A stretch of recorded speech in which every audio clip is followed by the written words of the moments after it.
Alright guys, coming at you with another mix game video. Today we are playing Fun Mix, so here you go. I think a lot of people like this one, kind of simplifies the games down a little bit and they're popular. So we have deuce to 7 Raz right now, limit 'em high 8 or better, Badusi deuce to 7, Badoogie stud 8 or better, deuce to 7 triple draw, and ace to 5 triple draw. Well, I guess that was the last hand of deuce to 7 Raz, so we'll go with Omaha and we'll play a full rotation. Looks like this game isn't going anywhere, so we will play this one out.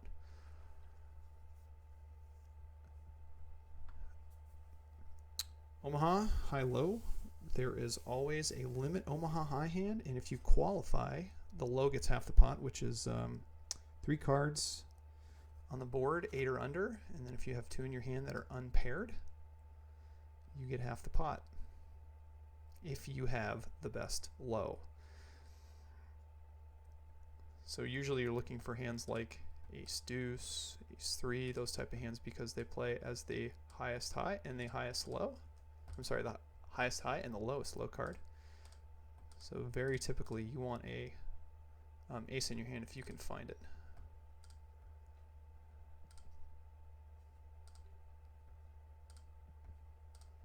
And queen queen 9-5 here. This hand's pretty junky, so I threw it away.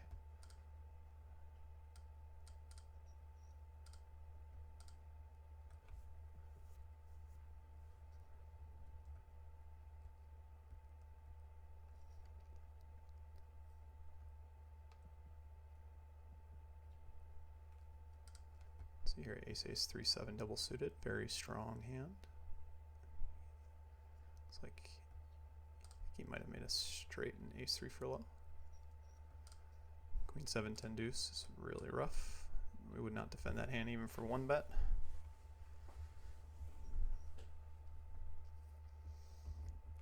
If you guys ever play Omaha high-low 9-handed versus 6-handed, it's just slightly different. I think ranges are just a little bit wider. Just got to play a little bit tighter because so often you run into ace deuces. But for the most part, like any ace deuce, any ace 3 suited, most, if not all, ace 4 suiteds are usually playable from about any position in this game. 3-3 king jack here, even if it was double suited, is probably not even a play.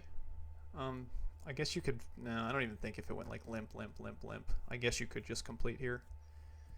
They would fire you just for being too nitty if you didn't complete, but 3-3 king jack is just such a rough hand. Even if a queen hits the river.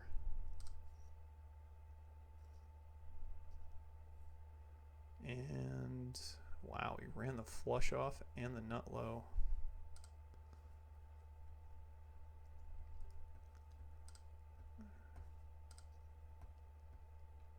King jack deuce 5 here with 3 spades on the button. If it was double suited, I'd probably open it, but with three spades in my hand, I think it's a little bit too rough.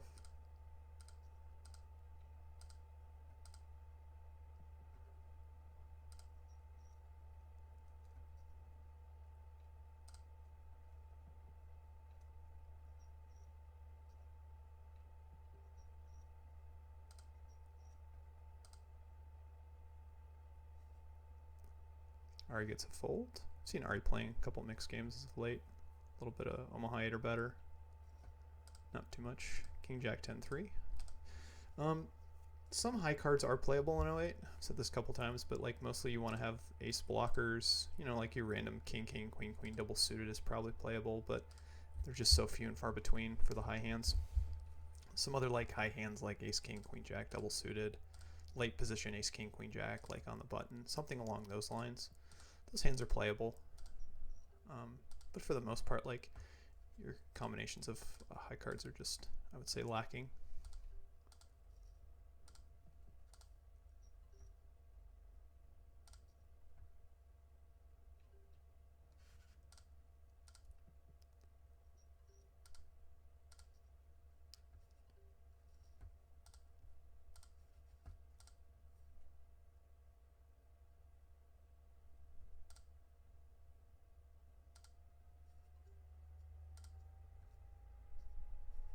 Yeah, king high Badoogie here is no good. Obviously, would say if you guys are looking for some Omaha material. I mean, honestly, in general, right now I'm just kind of scanning mixed games by Ken Lowe, and so far I'm pretty impressed with like the basic stuff that he has, and not only that, but just the overall strategy that he provides for what you get in the book. So I would recommend that anyone is interested in looking for like an overall good 2.5 here under the gun is a little weak. Looking for a good solid start, I would say that that book is probably a really good go-to. You could check out Mixed Games by I think Dylan Lind too, but I think that book is actually really basic, just meaning like it, you know, kind of introduce you to some of the concepts. But Ken Lowe's book is just, you know, I mean it's as thick as like, I'd say it's as thick as Super Systems with even more content. Obviously not taking away from anything from Super Systems, it's just such a big book. So deuce to 7 here, Badusi. So 75432 is the best low. 75432 is the best low, and 5432 Rainbow is the best Badugi. Aces play high in this game.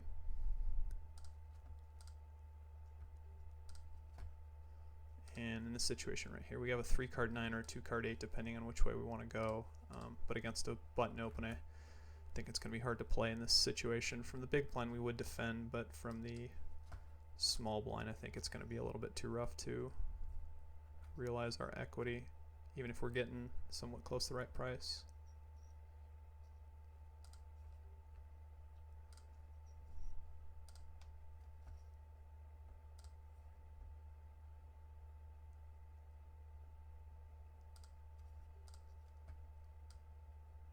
Right here, 5-7 on the button, a little too weak. I would definitely open some 3-card draws, but they'd mostly be like, let's say like 2-card 5s, not 2-card 7s for the most part.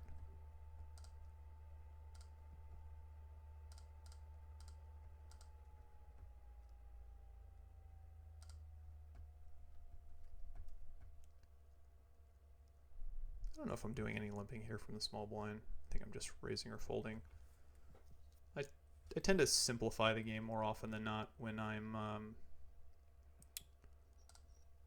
playing when I play like multiple tables, and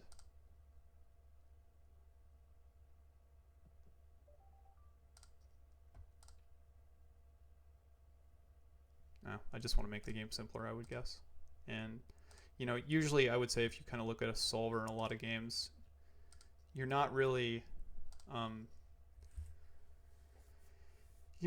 doing yourself a disservice by simplifying it a lot of times. You know, you might be missing out on some equity here or there by just, you know, like maybe not limping this hand versus raising this hand versus folding this hand. But more often than not, I mean, like I think at Limit Hold'em, if you just simplify the game to like raise or fold from the small blind, you know, you're not giving up that much as opposed to adding in a limping strategy. So for my mind's sake, for the sake of my brain, I usually just play a raise or fold strategy from the small blind.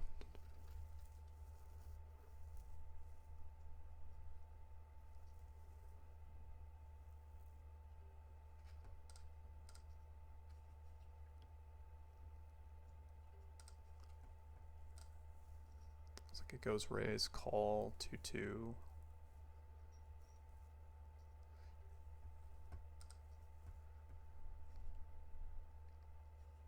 Not really too many hands to play, I guess, yet.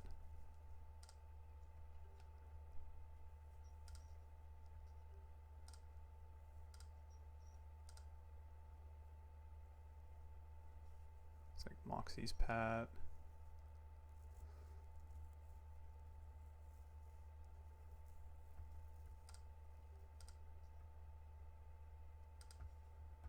And he has a really big hand. He has 8-8. He has the 6th best deuce to 7 hand, and I'm not sure where it falls in the Badugi, but he has an 8 Badugi. 8-6 smoothish, which is very strong. And then here we have nothing. I don't even know if we played a hand yet. I feel like we haven't played too many hands.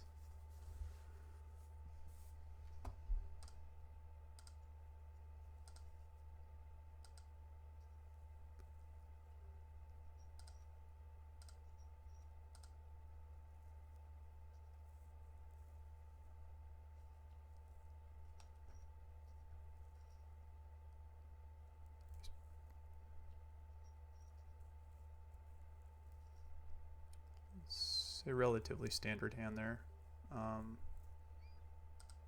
The only thing I would say is that Moxie should consider ever raising his 8 Badugi for value on a draw. 3-5-10 here. We're gonna fold. We could I definitely would have opened into Ari. The only question is, do we keep the 10 Badugi or the 3-5? It's really the only question here. 9 smooth. This is a really strong hand, especially pre-draw. I would say this hand probably falls, if I had to guess, it probably falls in the top. Like a lot of times we actually, if we had like a king or queen, maybe even a jack Badugi in this situation, we would, he stands pat. So usually we're doing pretty well here with our 8.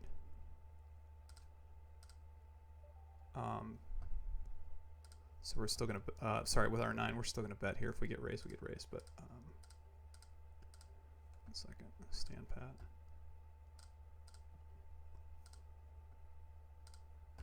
And then we're going to bet the river with 9-3.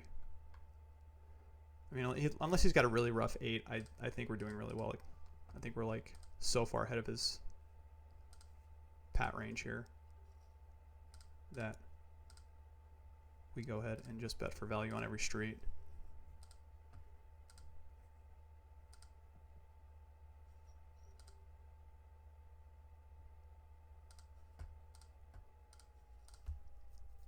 But if you look at the distribution of Badugis, like all the Badugis that you're dealt, I think the median hand something like Queen 7, and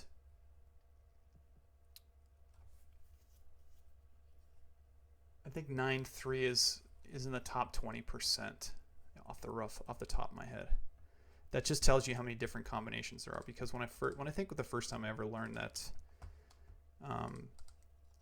Queen 7 was the median Badugi, I would have guessed it was a 10 or a 9 or something like that. But there's just so many different combinations of kings and queens and everything else like that that just kind of takes over. So if you're looking at pat ranges from like the cutoff, because obviously you should not be opening every pat Badugi from every position. Like if you're under the gun, you should be folding at probably all kings and all queens that are unbreakable. And then here we have 2-3-6, so we have a really strong 3 card. And we're gonna call. We're not gonna cap it. We're gonna call our 3 card and draw 1. You could make the case to like 4-bet in this situation if we're gonna call, just to try to see if we can get our opponent to ever break a better hand. And he's pat, so, and our other opponent folded, which is kind of curious, but we just have, there's just so much money in this pot right now. We're gonna draw again.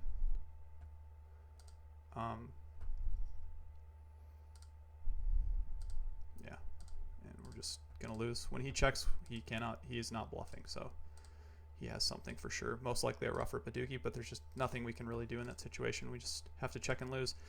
If you're gonna bluff, you just have to look at, you know, how often your opponent's realistically gonna fold. And if your opponent's never folding, I mean, realistically, you should just never bluff. Badugi's one of those games where, again, I don't know if my opponent finds enough bluffs on the river when he's pat and I draw 1. And Badugi A6 here, we fold in the small blind. I don't think my opponent, you know, I don't know how often your opponent folds. I mean, you definitely should look at the distribution of what your Badugis are and then make a decision like I should fold maybe, you know, given the pot size, my bottom 10% of Badugis. You know, figure out what your bottom 10% look like in that situation and maybe fold to the river bet. But in my experience, I just I don't see a lot of people doing it, and maybe that's changed. But I've just never really seen it. So yeah, like if you're yeah, I mean, I just wouldn't bluff in a lot of situations where if I know my opponents, you know, you can just exploit them and basically never fold, or sorry, never bluff on the river. I don't usually recommend that, but you just gotta get a baseline of what your opponents are doing. So now we're playing stud 8 or better. 4 brings it in, 5 limps. I think the 5 range here is pretty wide. I have an ace in the hole with ace deuce and a 7 up, so I'm going to raise. Again, stud 8 or better is there's always there's 2 pots. The first one is a stud high hand. There will always be a stud high hand. The second pot is a low hand. So if you have 5 cards 8 or better in your hand unpaired, you make a low. The best low wins. The best low is 5 4 3 2 1. That is also a wheel in this game.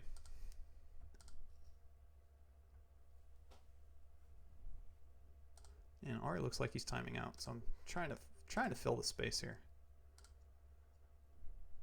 But Ari looks like he's timing out too. And both my opponents catch good here on 4 street, so I'm going to check to them because now they both could have 4 low cards, 4 straight cards. It's really interesting that both of them checked it. I mean, I can't really do anything because they both caught good again.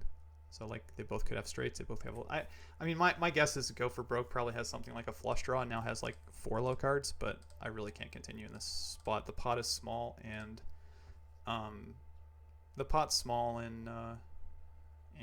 like trying to get like any equity realistically is just gonna be tough. So we give up.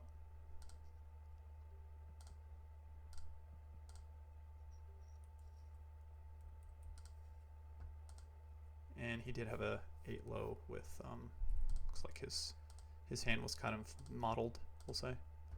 Ace 4 9 here. The only question is, do we go for the steal? I think we're just gonna fold. I'm gonna play it just slightly tight in this spot. And now I wish I raised.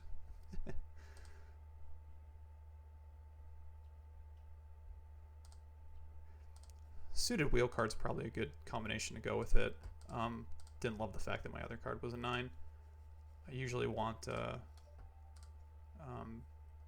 wouldn't mind it as like an overcard to the board, so it kind of keeps like a hidden pair. But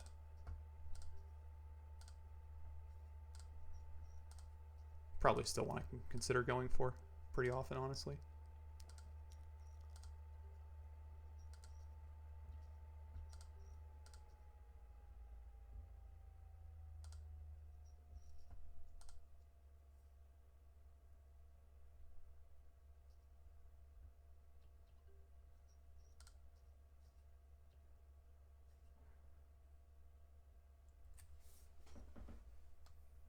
Now, when you have trips on your board is kind of an interesting situation, especially in stud 8 or better.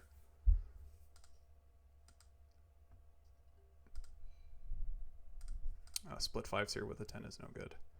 Against a queen limp, if I had like 5-5 deuce or 5-5 4 or something like that, I would probably just limp behind. You could raise to isolate, but I think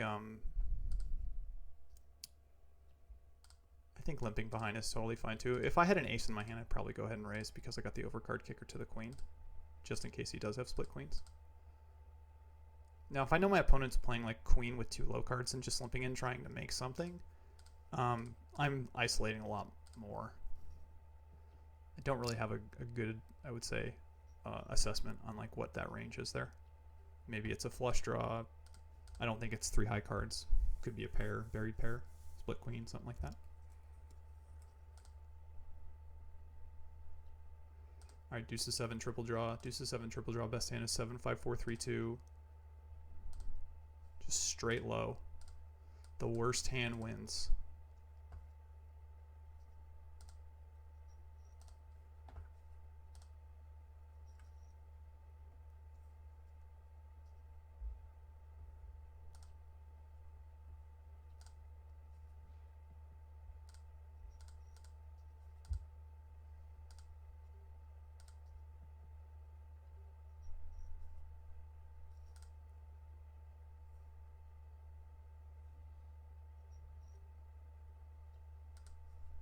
dealt number 10 here. So we have 8, 7, 4, 3, 2. We always count down from our high card down. Aces count against you, straights count against you, flushes count against you. So it's something to keep in mind. If you somehow have like a wheel, but they're all one suit, you do lose to just about any hand. We're going to 3-bet this hand. I wouldn't say for the most part. It depends on what limit you're playing, but for the most part, there is occasionally trapping in deuce to 7 pre-draw if you're dealt like a wheel or something like that. But the thing is if you decide to trap in like I cold call here and like draw 0, I'm turning my hand face up. So for the most part, I would just say that like you go ahead and 3-bet, and like if I had a wheel here, I'd still be getting all this action.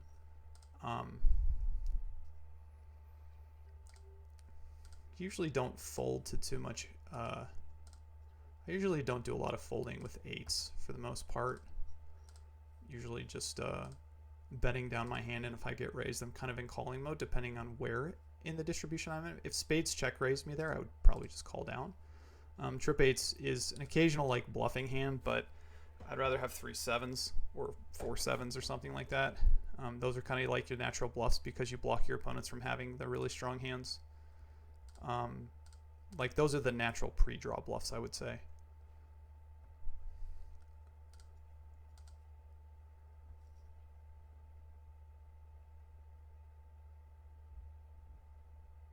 But yeah, for the most part, like in limit games in general, I just don't try to make big folds.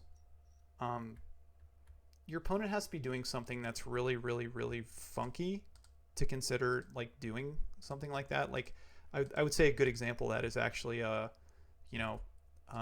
someone raises under the gun and deuce, and then the next person calls and pats their hand. Like then you can consider making I would say big fold. I think like then it's probably okay.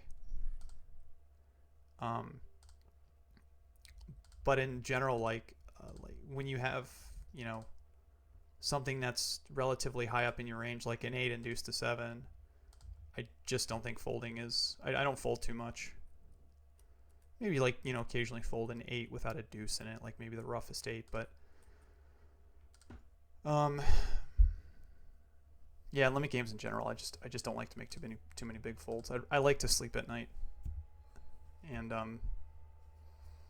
will happily pay off my opponent an extra few dollars to make sure I get that extra good Z's during the night.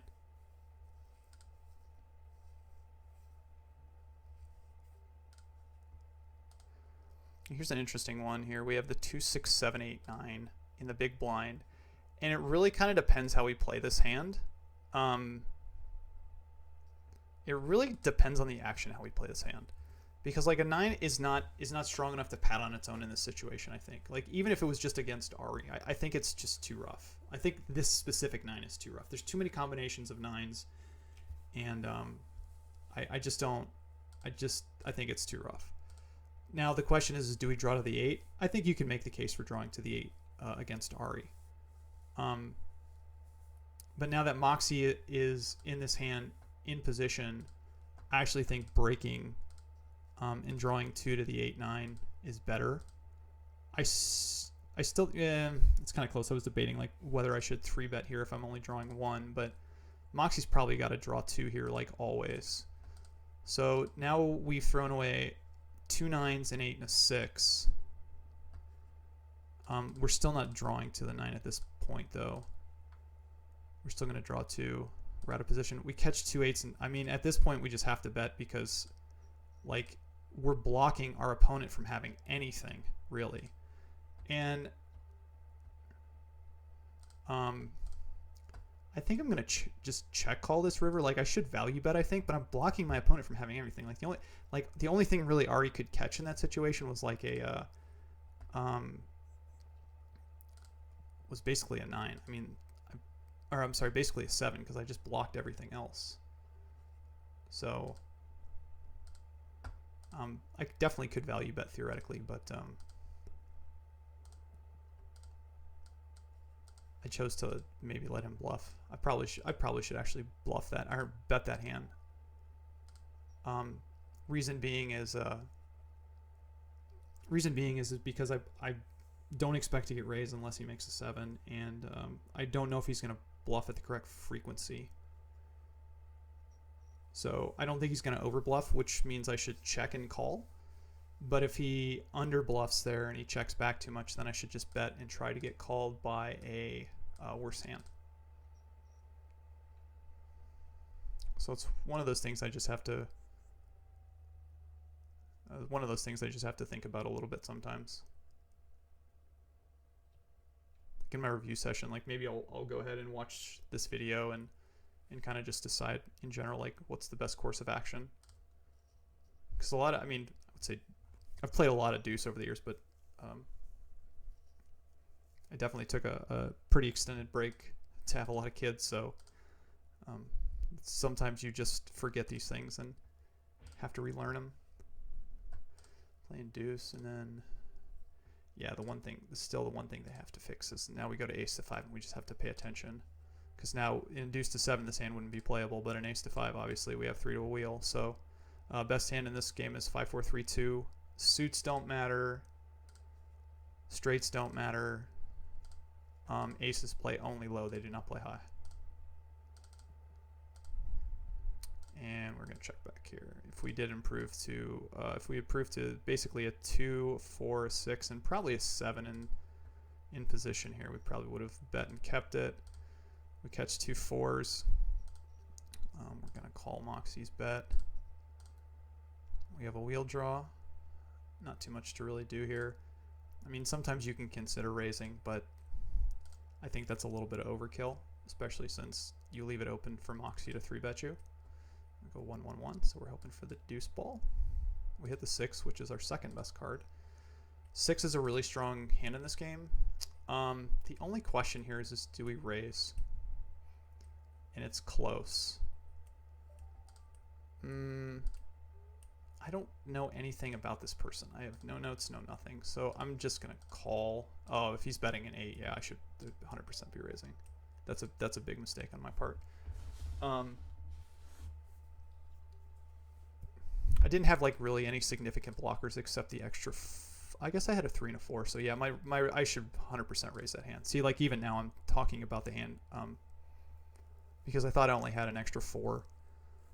But the question is like, the other thing too is that hand was the first hand of ace to 5, and a lot of people miss the game change from deuce to 7 to ace to 5. So actually, it's even a clearer raise. So yeah, when you make a mistake, you just you admit it and go on to the next one. But yeah, definitely should have raised that river. Now, kind of talking about it.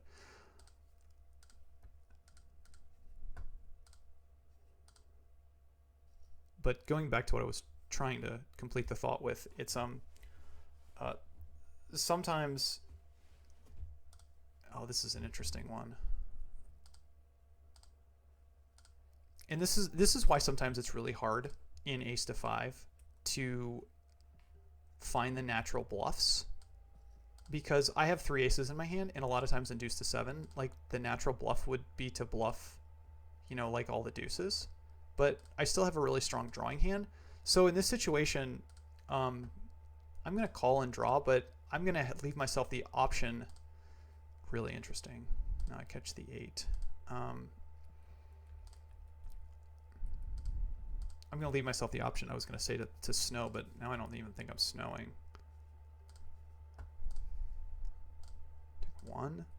3 aces in my hand. I mean, now the fact that I have 3 aces in my hand, I mean, it means that it's more likely that this player is actually like rougher than he is.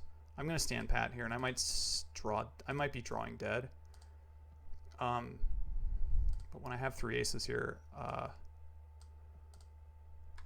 think I have some showdown value. Yeah, okay, it was a good call on my part. I don't think he was still playing the wrong game, but I mean, it's possible too.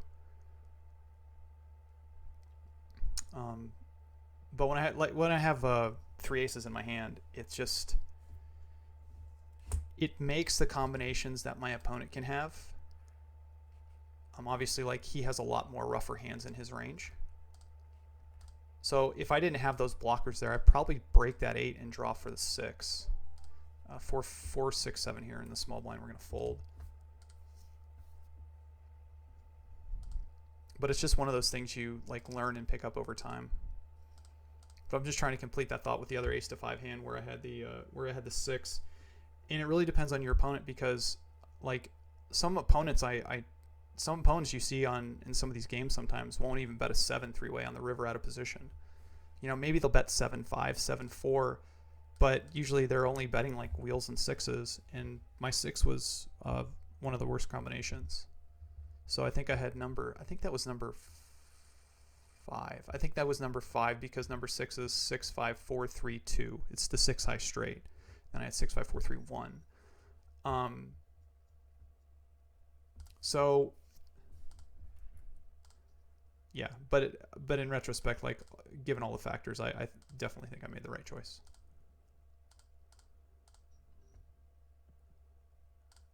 I'm sorry. Given all the factors, I think I came to the right conclusion.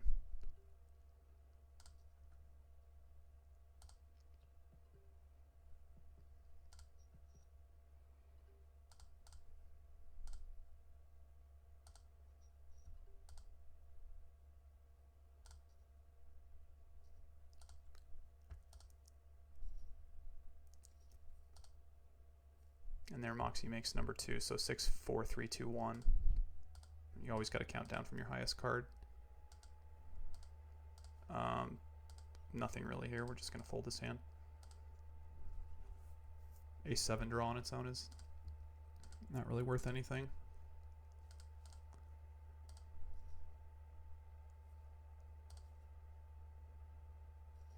Now we're playing deuce to 7 Raz. So now we're back. So deuce to 7 Raz, 7 5 4 3 2. Definitely want to be able to build your hand from the bottom up if possible, but obviously aces are bad in this game, in the deuce game, so anytime you have an ace in your hand, it's pretty much just gonna be a fold.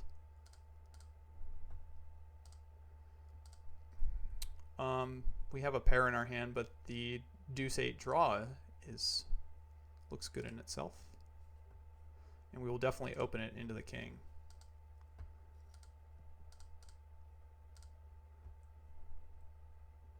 And we get that one through like we would most often. 2-5 jack here. 5 3 and a 4. So if the 5 opens, we fold. I think we're gonna go ahead and go for the steal here. It's not the worst thing in the world if we get 2-bet, and we're most likely gonna get it through. I don't think Moxie's gonna call here that often.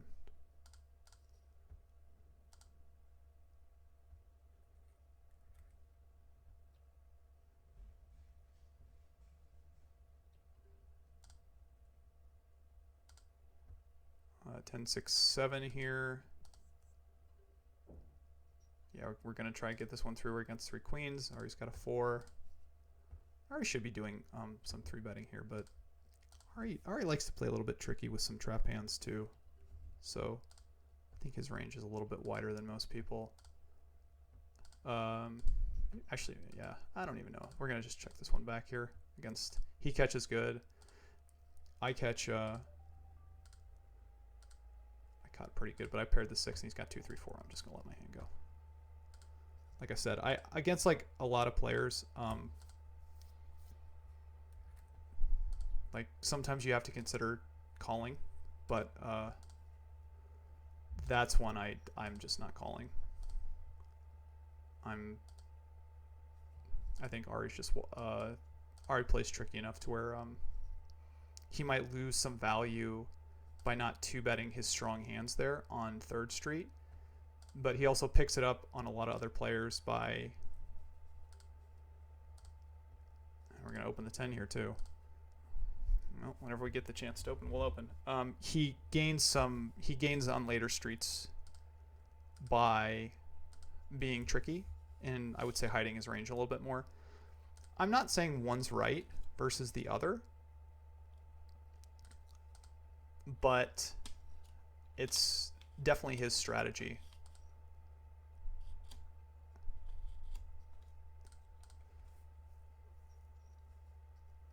I tend to not do stuff like that just because, like, looking at solvers over the years, or like in the recent years, I would say, it just seems like you do a lot better re-raising your best hands instead of like letting other players in, or kind of letting them see cheap. So limit Omaha high-low here, 2-4-6. We'll play the limit Omaha and we'll be done. We flop 3 pair on a rainbow board. Moxie tends to, I think, overbet, c-bet a little bit on these boards, so we're going to go ahead and check raise. The 4 is not necessarily that great of a card, but I'm going to bet because I have a live 4, and that's actually a pretty bad card because now I got all pairs. And we'll call any here. I mean, like, we're never folding, but he has got a live 5. We actually had him scooped on the turn. No, he had 4-5. No, we didn't have him scooped. Sorry. His open there is still pretty wide. And Jack 10, 5, 6 here is kind of interesting. And we're definitely going to raise it into Ari. It's double suited. We get called. We flop a pair, a backdoor flush draw, and 2 overcards. Now we flop an open and it's straight draw. Or turn it open and it's straight draw. Yeah, I don't mind the way that we've kind of played this hand. I don't think we get to bet the turn that much. And we win with a pair of 5s. And Ari defended there with the Queen Jack 10-3. Is that right? I wish I could go back and see his hand. But that seems. I don't know if I would defend in that spot, especially triple suited. Seems a little bit wide, but hey, I checked it to him 3 times, so that's one of the rare situations where he actually probably gets to realize his equity if I'm going to raise pre-flop and then check it to him 3 times. So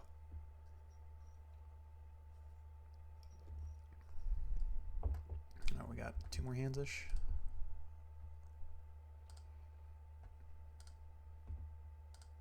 Maybe we'll play the Badusi round one more time too.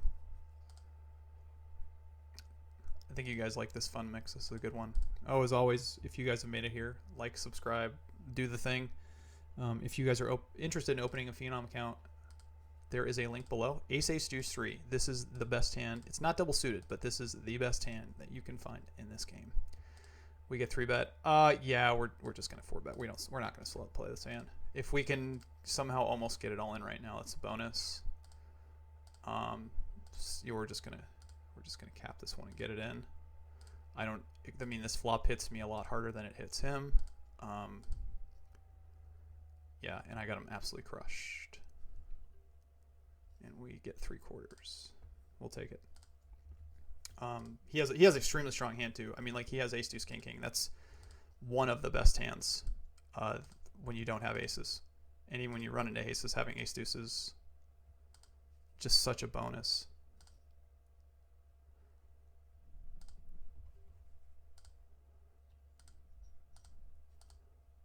All right, yeah, we'll play the Badusi round. So 7-5-4-3-2 is the best deuce hand, and 5-4-3-2 is the best. Excuse me for a second. Is the best Badugi. I'm just trying to decide what to do here. Do 3-8. We're gonna ditch the deuce and the 4, I guess. Draw out that one.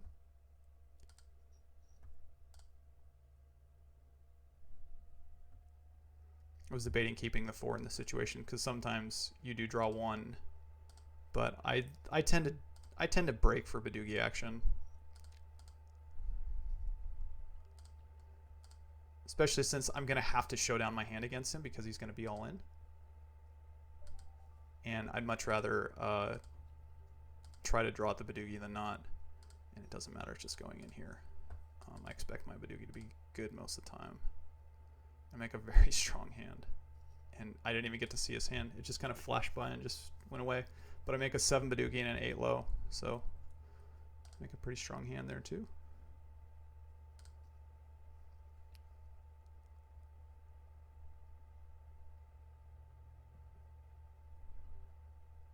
We just ran really good against our opponent there a couple times.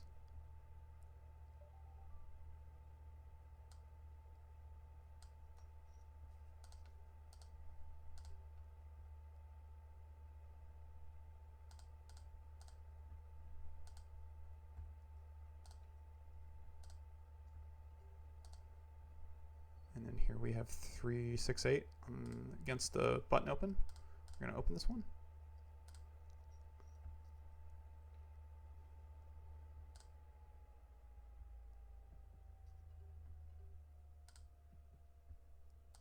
And we're going to draw 2. And this is one of the situations where I think we're going to bet and we're going to take 1. Even though we have a 3 card in this situation, it's not the best. We are out of position. It goes 1-1. We're going to check. And we're going to... This is close, but again, I'd rather just break for action. We have a slight edge in the deuce to 7 with the 10. We're like 2/3 favorite. But our 3 card is really lacking, meaning we're just never going to win with like a 3 card 8 here. And when our opponent bets the river, we're just going to go ahead and fold. I think you could make the case for breaking, just trying to go check on the first draw, and going check on the first draw and drawing 2 again. But sometimes when I have the rougher draw, and if my draw's smooth, like say I have 2, 3, 4, like 2, 3, 4 and a 7, my hand is, let's see, what do we make here? 2, 3, 9, 8 against the 2. We're still going to call in this position and draw 3 again. Still trying to make something. We do not. Fold.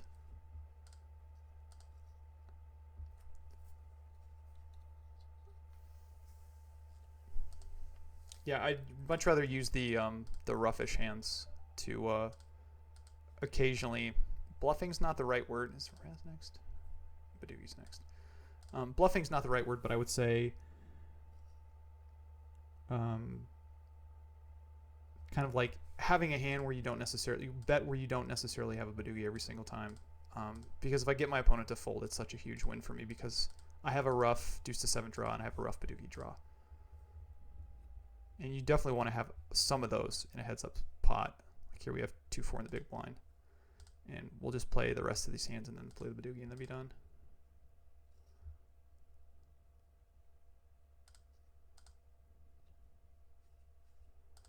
And we get a walk. And if we will open the 5-4 if given the chance.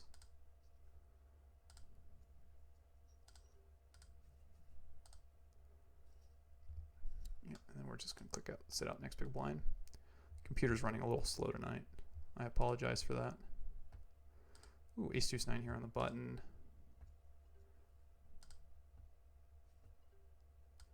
We're going to open this, and we are going to keep most likely the, if given the opportunity, we're going to keep the 9. So Badoogie is 4-3-2-1. I don't think I explained this last time. Badoogie is 4-3-2-1, all different suits. I'll actually play the round. For you guys, 4-3-2-1, all different suits is the best hand. And same thing, it's one of those, like we'll call it like a low draw game. And you count down from your high card down. So obviously like a wheel is a 4 high, so 4 is best one. Next is 5. If you got a 5 in your hand, it's effectively having a wheel. I've seen probably twice in my life a number 2, so 5-3-2-1 run into 4-3-2-1. It's just so rare. It's just so hard to make a Badoogie. It's so hard to make a 5. I think in deuce to 7 you're dealt a wheel every 2,500 hands, but in Badoogie you're dealt a wheel like every 12,000 hands. So you're dealt a wheel in Badoogie 5 times less often than you are in ace to 5. If my opponent raises here, I'm going to 3-bet because my opponent usually has a lot of 2 card draws.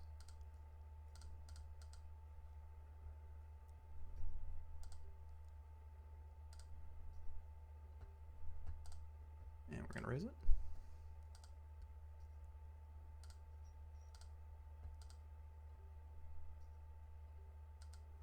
And we're going to draw 1.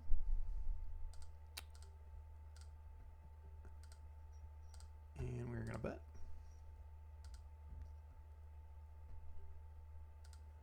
And we are looking for a spade.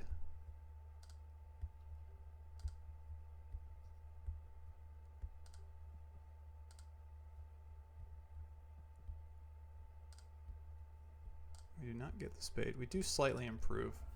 I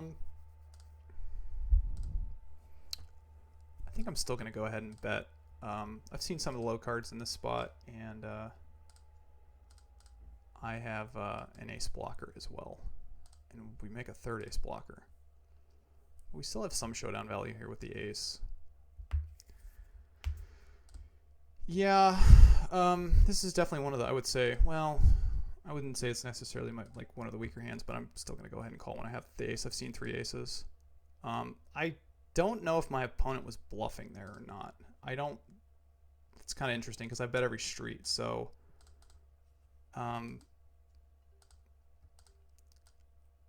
yeah, I'm not quite sure if he was bluffing that hand, because he has plenty of showdown value to just check and call. Like, usually he's only going to get called by hands that beat him. I just happen to have 3 aces in my hand. So, yeah, I'm not sure if he was bluffing or not, actually, because the 3-card 6 looks good on paper, but in reality I think it's I don't think it's a hand we go for much value. Here on the button here with ace 5, we're blocking a 6 of diamonds too. So we have a 2-card 5. We improve to a 3-card 5, which is good. We'll most likely see it all the way to the river now. He stands pat, which is bad, because it's like really, really close on the second draw whether we're getting the right price, but I actually think I am in this situation now since there was a 3-bet pre-flop and I'm in position too. Go ahead and draw. We brick, and against Ari here, I think I'm just going to fold. I do want to call with the 3-card 5, but I'm just going to lay this one down. I think Ari goes for enough value hands that we can probably fold that one, but I'm going to sit out next hand. Actually, let's sit out next hand, and yeah. All right, well, that was the fun mix for you guys again. If you want to look at the rotation here. Ace 5, deuce to 7, limo 8, Badusi, Badoogie, stud 8, and deuce to 7, triple draw. So, thank you guys for watching, as usual.